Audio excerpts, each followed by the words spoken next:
بسم الله الرحمن الرحیم. د جمعې په ورځ 3 بجې د متحده مجلس عمل ضلعي قائدینو او د پاکستان پیپل پارټۍ ضلعي مشر خواجه محمد خان هوتي په الیکشن کې د تاریخي دانګلې خلاف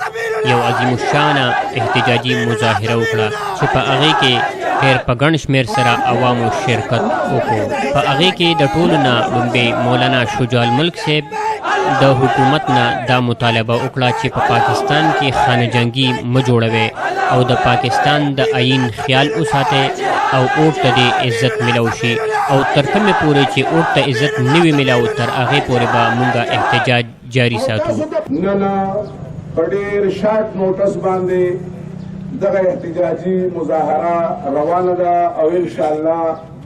دا سلسله به جاري تر هغه وخته پورې چې تر څو وخته پورې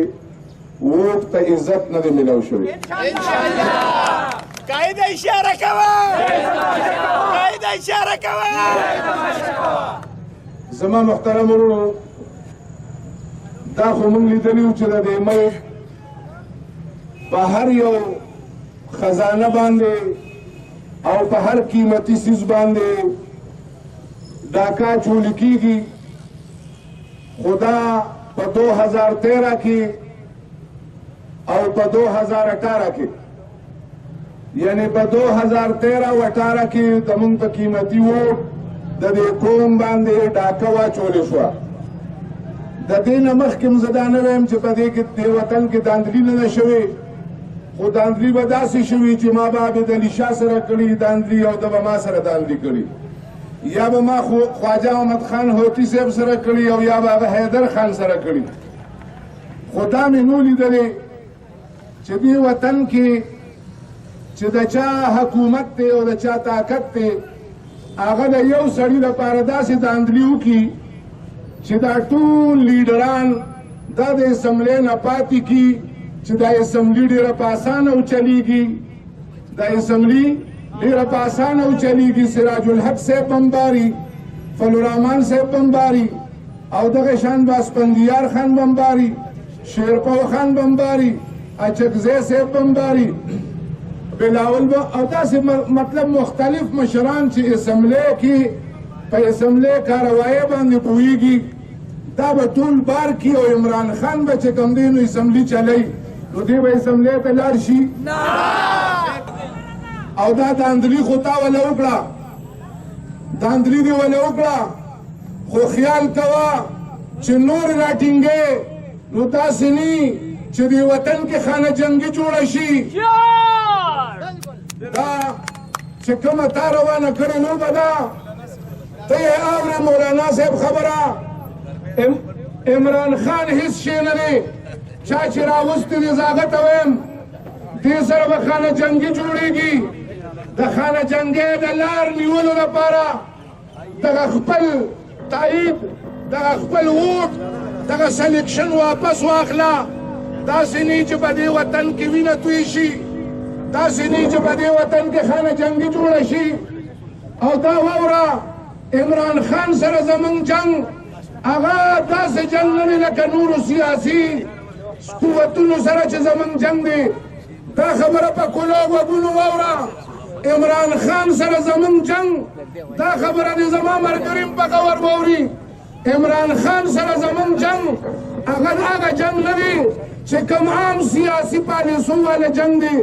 عام سیاسي جماعتونو سره جنګ دی. دا هغه جنګ نه دی، دا داسې جنګ دی لکه څنګه چې دې وطن کې به راتلونکي موږ دا ځکه نه پرېږدو چې ستاسو څه خیال دی. زه ستاسو نه تپوس کوم، تاسو هم ډېر هوښیار او سیاسي ورکران یې او انشاءالله ټول عوام به هم راپاڅو. تاسو په دې خبره پوهیئ چې د عمران خان حکومت راشي بیا به اسرائیل تسلیمیږي که نه به تسلیمیږي. دا د اسرائیل ته د لار وارېدو دپاره عمران خان چې کوم دی نو هغه راغلی دی. دا زه ټیک وایم نو دا عام جنګ شو، دا عام جنګ شو، دا نه عام جنګ نه دی. دا غزا زمونږ او ستاسو په سر ده، دا جهاد زمونږ او ستاسو په سر دی. 295 ستاسو ما ته په ایران ایراني وایي ټولو پرته ورکران شته، د ټولو پارټو ورکران شته تاسو په ایمان ووایئ چې عمران خان ویډیو په فیسبوک باندې او په یوټیوب باندې او په نیټ باندې وایرل شوې ده تاسو به کتلي چې په هغې کې هغه مرزا غلام احمد د مسلمانانو لپاره د قادیانانو لپاره د مسلمانانو د آئین چې کوم زمونږ او ستاسو ټولو پارټو مشرانو جدوجهد کړی دی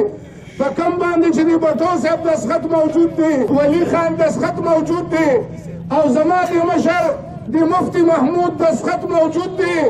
هغه دستخط له څوک ګوتې وروري شي انشاءالله چې زه جم دیم جمعیت علما جم دی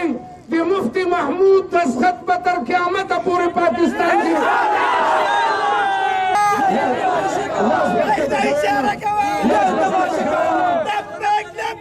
اللهم لبيك لبيك لبيك اللهم لبيك لبيك لبيك اللهم لبيك سبيلنا سبيلنا الجهاد الجهاد سبيلنا سبيلنا الجهاد الجهاد سبيلنا سبيلنا الجهاد الجهاد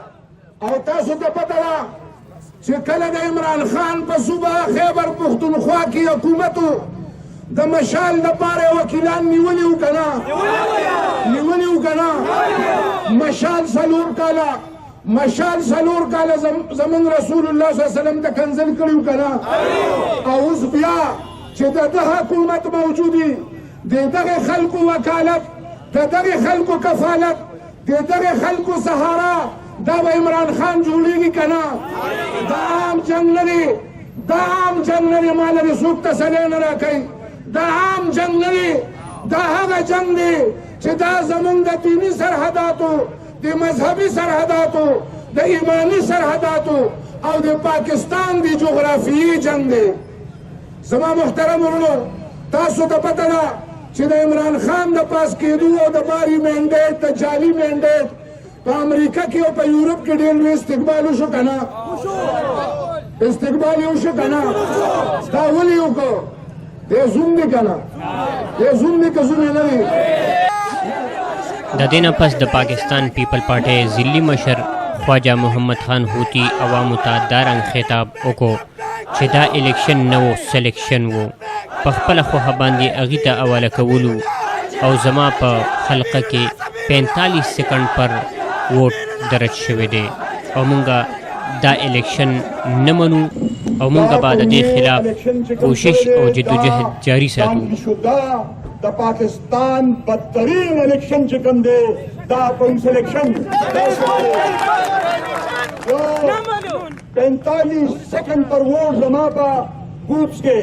45 سیکنڈ پر ووٹ کاسټ شوی دی 1,80,000 ووٹ کاسټ شوی دی زه دا تپوس کوم چې تاسو کوئ چې 5 منټ نه کم یو ووټ اخیستل د 45 سیکنډ پر ووټ څنګه کاسټ شو که دا حکومت عمران خان نه ورکړ نو پکار دی چې عمران خان وایسرای جوړ کړی وي یا چې کوم دی دلته د مارشل لا اډمنسټریټر جوړ کړی وي داسې قسم الیکشن موږ په دې باندې لعنت وایو او چې زموږ څومره جدوجهد کېږي او چې زموږ نه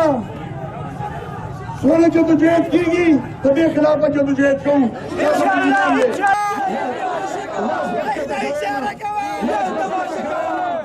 او د جماعت اسلامي ضلعي مشر مولانا ډاکټر عطاء الرحمن هم عوامو ته دا رنګ وینا وکړه دی لا د قاعدې جمعیت د دلایلو څه جواب نه ورتو نو دوی دا حربه استعمال کړه چې علما د پارلیمنټ نه بهر کړو خلاصه خبره دا ده چې عوامو خپل ووټ د پی ټی آی خلاف استعمال کړی دی او علماو سره مرسته کړې ده کتاب له خلکو ووټ ورکړی دی نور علما هم ورکړي خو د کتاب ووټ موږ ته بالکل ښکاره دی عزتمندو دومره واضحه طریقه باندې داندلي دومره په ښکاره طریقه باندې داندلي چې کوم سړی پاس شو نو هغه مریان دی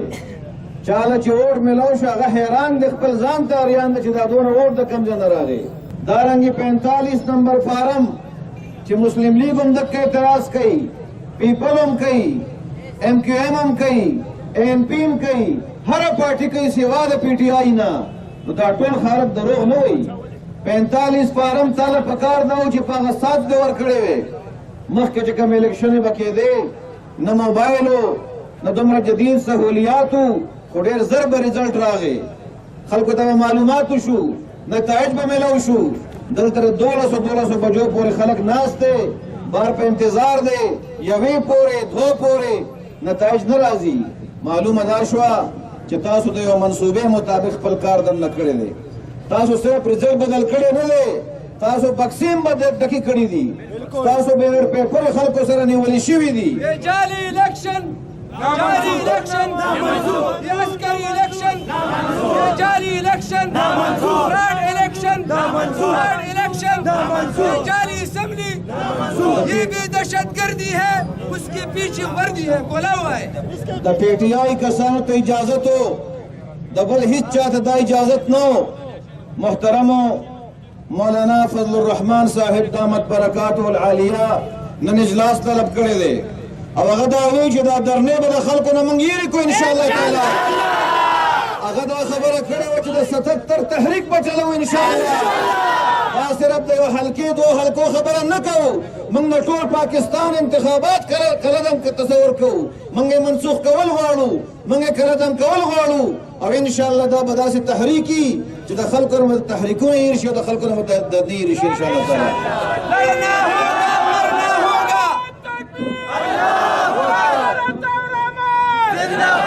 محترمو حضرت مولانا فضل الرحمن صاحب دی د یو منصوبې د لاندې د اسمبلۍ نه بار کو لوی لوی قیادت یې بار کو د دې جواب د مولانا فضل الرحمن صاحب جواب دی نشو کولی د هغه دلیل مخې ته نشي ټینګېدی دا په یو منصوبه باندې ځان ته میدان خالي کو د ختم نبوت په عقیده به هم حمله کوي سیکولر قوانین به راولي کوشش به کوي راوستې نشي انشاءالله تعالی محترمو موږ ته دا وایو موږ ته دا وایو چې که ته حضرت مولانا فضل الرحمن صاحب د جمعیت او جماعت قائدین بار کې او ستا خیال دی چې ته به اسمبلي وچلې ته به حکومت وچلې دا ستا خام خیالي ده تا ته به انشاءالله تعالی د دې عوامو جذبات معلوم شي ښه خبره دا ده چې چیف الیکشن کمیشنر دی خپله کمزوري او خپله نااهلي تسلیم کی او دا ټول انتخابات د کالعدم کی او بیا د فرش انتخاباتو اعلان وکړي